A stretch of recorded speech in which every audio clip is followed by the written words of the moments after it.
divisional round of the playoffs with the Packers beating the Rams at Lambeau pretty soundly, 32-18. The Bills shutting down Lamar Jackson and the Ravens, 17-3.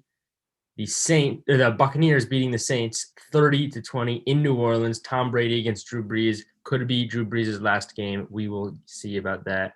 And the Browns coming back, but not quite making it all the way. The Chiefs hang on 22-17 despite their star quarterback, Patrick Mahomes, getting hurt. Chad Henne maintaining the lead and getting the win for the Chiefs. So now, of course, the big question this week in all of sports will be, can Patrick Mahomes play next week? Will he be able to pass concussion protocol?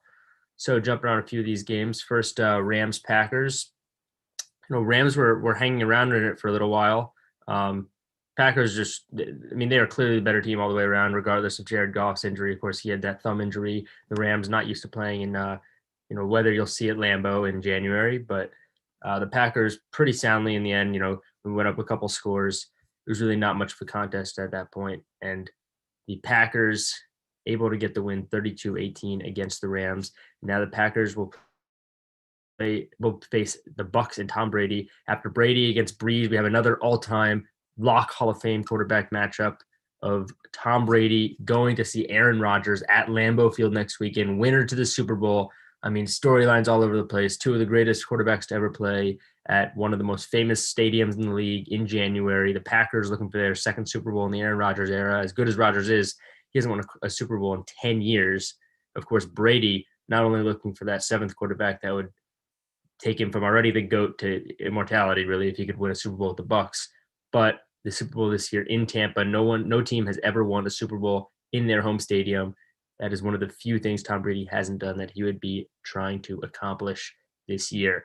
So we'll have that game next weekend in Bucs at Packers.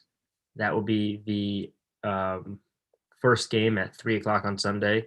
And then the 6:40 game, the second game, the AFC Championship, the 2-seed Bills at the 1-seed Chiefs, 13-3 against 14-3, power against power. That'll be a great one too, as the Bills were completely able to beat the Ravens. Dominated them all the way around, allowed 3 points. And the Chiefs, of course, one of the best teams in the league, or probably the best team in the league this season, but possibly without Patrick Mahomes, went down on a very ugly-looking hit. Chad Henne coming in. Chad Henne was good enough, but probably not good enough to beat the Bills, just good enough to maintain a 2-touchdown lead against a team like Cleveland. But I would say it really comes down to whether Mahomes is playing for this game. If Mahomes plays, the Chiefs will probably win, but I still think the Bills have a really good shot. I had picked them from the beginning of the year to win the AFC, to lose the Super Bowl. And I'm going to stay with that just because, that was my pick in the beginning. And if your team's in the conference championship after picking them, I would stick with that, as I think the Bills have a really good chance regardless. But without Mahomes, I really don't see there being a chance for the Chiefs. Chad Henne was exactly what people thought he was. He was a backup. He's good enough to maintain a lead against Cleveland, and he had a fantastic run at the end of the game. 3rd and 14, the Chiefs, if they didn't convert there, they were going to likely have to punt at 4th down, likely being the key word, and then give the ball back to Cleveland, who was only a touchdown away from winning the game with about a minute left. Chad Henne goes on a 14-yard run of his life. It turns into 4th and inches, which the Chiefs are then able to convert. So Chad Henne played well enough, but if it's Henne against Allen and Chiefs Bills next week, I think the Bills will win that one pretty easily by at least 5 or 6 points. And it's all going to come down to the Patrick Mahomes, to his health. He was declared out of the game pretty soon after his hit yesterday. It was just clear, like, he was in concussion protocol. It was a nasty hit to the head. It wasn't necessarily a dirty hit, but it was something that he was not going to come back from. And, even if he's going to be healthy in 4 or 5 days after not practicing all week after this injury, we'll see. They're going to try and do everything they can for him to play, but that's what it's going to come down to. Bucs Packers, I'll admit I've picked against the GOAT, against Tom Brady, pretty much all the way through. I thought it was going to be a very close game against Washington and Tampa. I thought that would be kind of a toss-up. It ended up being a 1-score game. Bucs weren't able to cover that spread, and I thought New Orleans is so much better than Washington that New Orleans would run over the Bucs pretty easily. And of course, the Saints and the Bucs obviously played twice in the regular season, and the Bucs, the Saints were able to beat them both times very easily. 34-23, beat them by 2 scores in New Orleans in September. And then Sunday Night Football national TV, they went to Tampa and absolutely destroyed the Bucs 38-3, which would be the biggest home loss of the season of any eventual Super Bowl champion. If the Bucs are able to win the Super Bowl, that would include, coming off 2 losses to the Saints, the only time in Tom Brady's career he's ever lost 2 games in a season to the same team in the regular season. And including a huge national TV embarrassment, went down 31-0 in that game. I remember it, and then beat them in the playoffs. So taking that against the Packers at Lambeau. And one thing that's nice about the matchups this year is that a lot of these matchups happen in the regular season. Obviously, those 2 games between the Bucs and the Saints, but also the Bucs and the Packers played this season. Week 6, excuse me. The Bucs played the Packers at Lambeau, won 38-10. I mean, that's unheard of. The Packers have been so good this year. And the second quarter in that game, the Packers were outscored 28-0. After they went up 10-0 in the game, then just let up 38 unanswered points. I mean, it looked completely unlike them. But obviously, as we saw in the Tampa Bay New Orleans game, regular season matchups not always indicative of what will happen in the playoffs. So Bucs Packers this weekend. That one I'm going to pick the Packers to win that game. I mean, I think Tom Brady, he's good enough. He'll keep it close. Obviously, the cold has no effect really on Tom Brady, having played in New England for his whole career.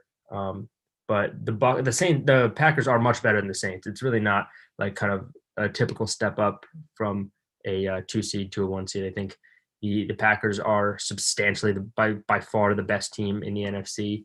And I think they're going to be able to win this game. They come into the game as 3.5-point favorites.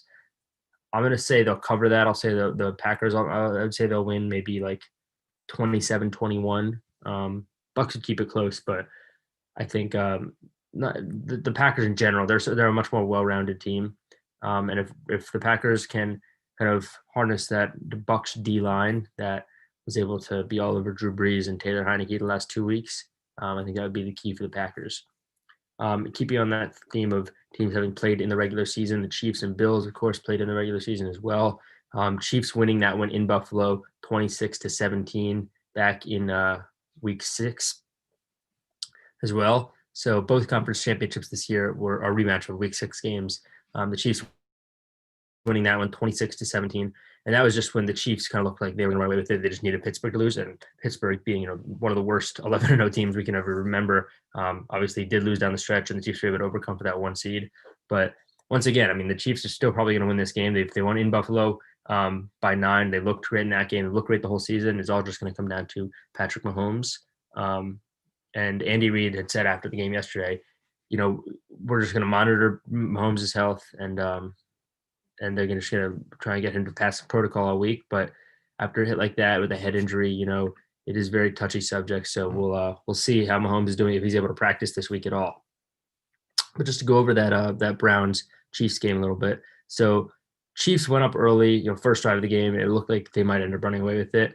The Browns were able to keep it close, low scoring game, 13-3, 16-3, 19-3 at halftime. Then it looked like the Chiefs were going to run away with it. But then after that Mahomes injury, I mean, the Browns scored a couple quick touchdowns after a Chiefs field goal in the second half, get it within 22-17, obviously the eventual final score going into the fourth quarter. And really Chad Henne's job was just to maintain a 19-3 lead. So they won by 5 points. He came in with a 16-point lead. So clearly Chad Henne is really not that good. He's not good enough to beat the Bills, I don't think. I think they just have no shot with him. And without him, with Mahomes, it would just be a great game. The Bills have a great chance to win. Allen's been playing well. The Bills have been hitting on all cylinders. The defense has been great, holding the Ravens to 3 points. Stephon Diggs, that Josh Allen Stephon Diggs connection, awesome too. So the Bills have a great shot. But Chad Henne, people kind of had such low expectations for him when he came in, and he had that great run at the end. And then Andy Reid with the call of the year to go for it on fourth down, converting that, giving the Chiefs the first down that secured the game, kept the ball back away from Cleveland. But Henne in general was not good. Just went from, lost a negative 11-point differential when he was on the field. They're only able to score a field goal. And he finished 6 of 8 for 66 yards and a pick. And the pick was just kind of looked like a Hail Mary, even though it was the fourth quarter. Just a Hail Mary to the end zone that the Browns easily were able to intercept. And fortunately for him, the Browns were not able to do anything with that interception. They drove down, didn't score. The touchdown didn't even get a field goal, and they were not able to convert at all. So really, Henny's kind of lucky that the Browns offense kind of staggered and that the Chiefs defense is able to hold on for that. But it's also not a case where Chad Henne is rusty. I mean, he played a full game, week 17 against the Chargers. When the Chiefs are already locked up that first overall, that first round bye, the number 1 seed. He played a full game, so it's not like he kind of has that excuse either. The Chiefs are not one of these teams that has a very capable backup, as some teams do, or some teams that really have pretty similar starting quarterbacks. Like the Washington made the playoffs, and they played 4 quarterbacks this year, including a first-round pick that ended up cutting, Alex Smith, who was their starter all year, and then Taylor Heineke, who looked great in the playoffs. So some teams kind of have this where they can run through a few quarterbacks. Kansas City would never do that since they have someone as good as Mahomes. So they're really going to be relying on that, even though it looks like, based on what we saw yesterday, I don't know if he should be playing next week. Not a doctor, not going to analyze his health, but it's really all that's going to come down to, and that's going to be all the coverage this week for that game is what can Patrick Mahomes do? Is he going to be able to stay healthy? Little non-playoff news. Well, kind of related to yesterday's game. Drew Brees, of course, not know if it's his last game of his career. He was asked about it in his post-game press conference. He didn't really give a straight answer. Said he's just going to kind of think about it, which is reasonable. But if that's the end for Drew Brees, I mean, what a career, going out also against Tom Brady, where they were seen talking in the field after the game. So, we'll see how Drew Brees, what he comes to conclusion the rest of his career. But came back this year, led the Saints to another spectacular season. Before he came to the Saints in 2006, the Saints were one of the worst franchises in NFL history. They had made the playoffs, I think, 5 times in 40 years, had about a 40% winning percentage all time. Since then, they've made the playoffs twice as many times in only 15 years. Drew Brees has led them to a Super Bowl only a couple years after Hurricane Katrina. I mean, Drew Brees has really been the savior, the best athlete in the history of the city of New Orleans, and he was pretty good in San Diego too for the Chargers. But Drew Brees, I mean, an all-time legend in New Orleans and in the NFL. So if that was his last game, fans will miss him. But hopefully, he's able to come to a good conclusion in the next few weeks, few months about the rest of his career. On a similar note, and related to who took his spot when he left San Diego for New Orleans, Phillip Rivers, the Indianapolis Colts, after a whole career in Chargers blue in San Diego, and then for a year in LA. He of course went to the Colts this year. Phillip Rivers has said he's not 100% sure whether or not he wants to play in 2021. He's going to consider it. In all likelihood, it looks like he wouldn't come back to the NFL if he didn't come back with the Colts, because I don't think he would really want to go into a third offense in 3 years for someone like Phillip Rivers. And the Colts, he'd obviously only come back to a contender, Phillip Rivers, unlike Drew Brees, who it's been 11 years since Drew Brees won a Super Bowl, but he did win one. Phillip Rivers has never won one, so he would only come back to a team like the Colts, contender. But of course, not many contenders looking for a quarterback right now, at least an older quarterback like him. And the Colts kind of in that situation after the retirement of Andrew Luck and Brissett, and they were not going to use him as a starter. So that Phillip Rivers, we'll see. Two legendary quarterbacks, two of the best of their generation, somehow only with a combined 1 Super Bowl win, and it was over 10 years ago, but 2 legendary quarterbacks that we'll need to see whether or not they return to the NFL for next season in Phillip Rivers and Drew Brees. I want to analyze Lamar Jackson a little bit. Lamar Jackson, of course, has always been criticized for his passing, but Lamar Jackson, this game, he against Buffalo, after being criticized throughout his career, couldn't win a playoff game. Last year they got upset. He didn't look good at all. I mean, you can't look good really when your team only scores 3 points in a playoff game. But Lamar Jackson finished this game in Buffalo with a 14 of 24 line, 162 yards and an interception, only 34 rushing yards. I mean, that's the thing. If he isn't passing well, he isn't throwing touchdowns, he's throwing interception, and he can't rush well, that's going to be what's going to happen if the Ravens are only going to score 3 points. And that, when you look at the game against Tennessee, I mean, they were favored in that game, and Tennessee is a good team, but they're nothing like Buffalo. So when Baltimore went down early, they were able to come back. Lamar Jackson was able to kind of slice through that Tennessee defense, and the Ravens were able to score 3 unanswered touchdowns. But against Buffalo, they're never going to be able to do that. Baltimore didn't score scored in the second quarter, didn't score the rest of the game. But I mean, that's just what's going to happen. Lamar Jackson, he's criticized for his whole career. You kind of can't win with a quarterback like that who was only rushing. I mean, it seems like just a much better version of RG3, his backup, who was spectacular for a year, then all right for a year, and then kind of faded lower and lower out of the league, then back in, and now was never going to be a starter again. So, Lamar Jackson, I mean, he's going to continue to get that criticism. He won his first playoff game, but that you can't win consistently and in the playoffs with a quarterback like that. So Baltimore is going to need to figure out something to do with him, because Lamar Jackson does not look like it's something you can sustain to win in the playoffs.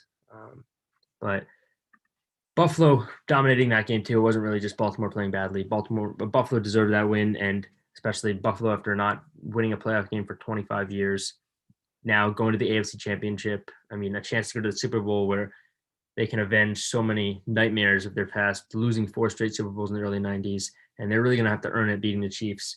And although I think, as I said, if Mahomes is out, the Bills will definitely win this game. The Chiefs defense looked great yesterday too. I mean, the Chiefs defense, the Browns offense was rolling a little bit. Got some momentum after they scored a couple touchdowns in the second half, and the Chiefs defense really shut them down, especially on that drive after the Henne interception. Henne threw that awful interception in the end zone, and then the Browns ran 7 plays, only got 12 yards. You know, it was an interception in the end zone, so they have to drive 80 yards after the touchback, and they just had a Baker threw a 4-yard pass, couple yard run, 5-yard pass, and that's all they were able to get. So the Chiefs defense really standing tall there, and that's kind of what made Chad Henne not turn into a villain who blew the game, is that the Chiefs defense was able to completely stand on their head in that game.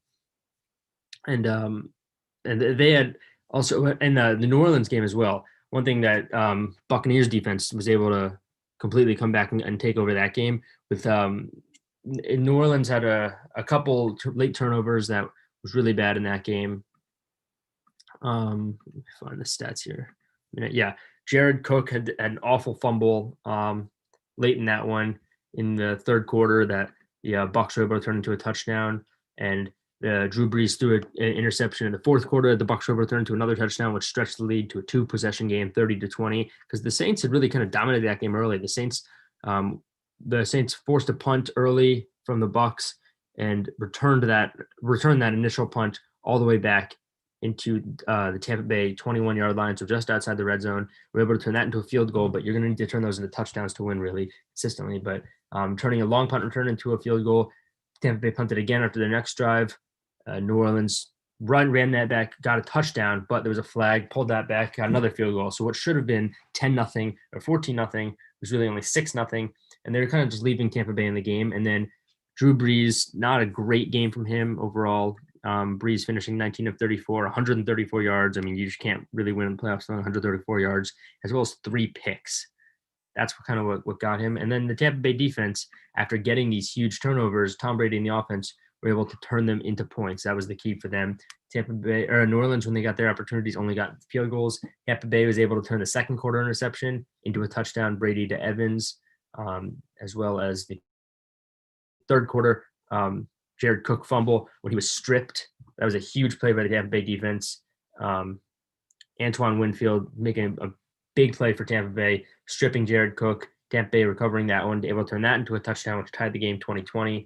And then the Drew Brees interception in the fourth quarter, the Bucs were able to turn that into a touchdown, take the 30-20 lead. So it kind of came down to capitalizing on their opportunities in that game. Tampa Bay able to take all of all 4 turnovers that the Saints had, 3 picks in the fumble, and turn them into points, which is important for them after the Saints are really not able to. And that's how the Saints ended up losing by double digits, as close as the game was, and as great of a start as it was. I mean, this is one of the better stretches you'll see for a team that ends up losing by double digits, because they went up 3-0 early after forcing the punt, even though it should have been more, returned a punt for a touchdown, called back. The Saints didn't deserve to win this game.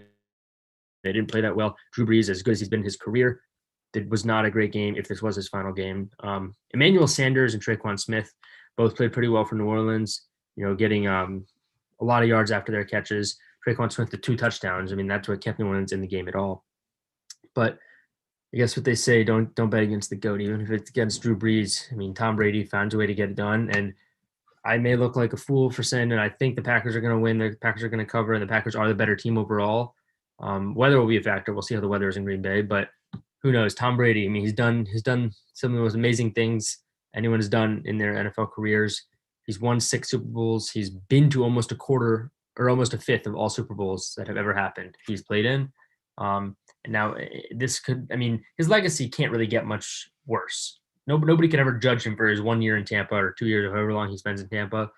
You can't make it be worse after this. But if he's able to win a Super Bowl or even go to a Super Bowl in his home stadium, really, that would just cement him even more. And that would be amazing storylines all over the place. Really, just with all these new teams that you're seeing, like the Bills after so long winning a playoff game. The Bucks haven't won a playoff game in 18 years until this year since their one Super Bowl win. The Packers have been good for a while, but they haven't made the Super Bowl or won it in almost a decade. And then the Chiefs. I mean, they're really good now. They're really going to be really good in the future. And they won it last year, but they weren't good for a while either. So really, I mean, you look at all the Super Bowl matchups. You could have Packers Chiefs, two best teams in the league. Rodgers against Mahomes, or Packers Bills. The Bills looking for their first Super Bowl after so many years. Josh Allen and Bills Mafia. I mean, that would be exciting as well. Or you could have Brady Mahomes. That would be one of the best quarterbacks of his generation versus the best quarterback of all time. Um, and the last one being Bills Bucks, and that comes down to the Bills again and against Tampa in their home stadium, playing Super Bowl in their home stadium, even without fans. I mean, that would still be very exciting for them. So a lot of good storylines all over the place, and opportunities, um, whether it's Bucks Chiefs, Bucks Bills, Packers Bills, or Packers Chiefs. So going to be very exciting conference championship weekend coming up. But I'm going to pick my Super Bowl matchup. Going to continue with what I had said at the beginning of the playoffs. What I actually said at the beginning of the year was Packers Bills, Packers over Bills. Now, if it's Packers Bills, the Bills obviously will have had to play pretty well to beat the Chiefs. So that the Bills could be the hotter team at that point after winning 3 straight games rolling into the Super Bowl. But I'm going to stick with Packers Bills. The Bills, kind of what they know how to do best in the Super Bowl. That would be their 5th loss in the Super Bowl after their 4th straight in the 90s. So Packers Bills is my Super Bowl pick, but we got those 2 games next weekend. Bucks at Packers first, 5 seed at a 1 seed, and then Bills Chiefs, the 2 best teams in the AFC, and they both proved it so far.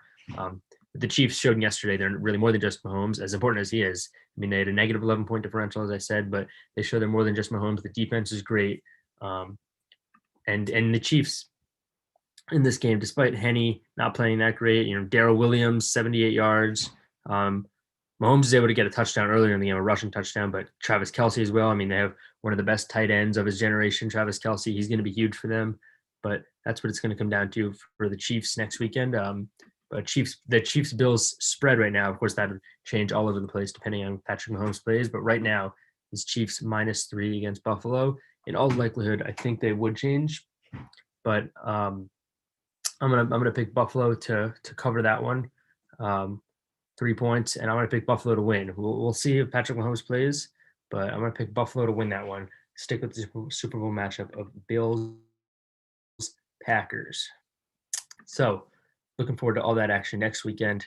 The NFL Conference Championships in this first ever 7-team in each conference playoff season, and then the Super Bowl 2 weeks after that in Tampa Bay. All sorts of good storylines, good matchups possible. We'll see how it goes. We'll see you next weekend, though. Next episode of NFL Wildcard. I'm Jeremy Schooler. Thanks for watching, for listening, and we'll see you next Monday for the next episode.